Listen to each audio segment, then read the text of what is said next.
Here's what Eskom expects from its new CEO Dan Marokane. Dan Marokane has assumed his role as Eskom CEO. Marokane takes over from Callib Cassim, who had been acting CEO since André de Ruyter's departure. On Friday, the Eskom Board said Marokane rejoins the company at a time when the power utility faces an existential challenge and is undergoing significant changes that require hands-on, bold, and decisive leadership. Eskom Board Chairman Teto Ncwane expressed confidence in Marokane's abilities and in the leadership and staff at Eskom. Ncwane emphasized their collective commitment to turning the organization around. We expect Dan and his leadership team to accomplish at least two critical tasks. First, they must address the current business challenges. Load shedding must become a thing of the past. Secondly, they need to reposition and restructure Eskom to enable growth and sustainability, Ncwane said.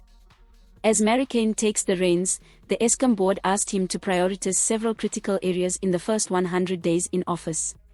Here are some of the priorities: assessing the generation operational recovery plan, reviewing Eskom's unbundling plans and engaging with internal and external stakeholders.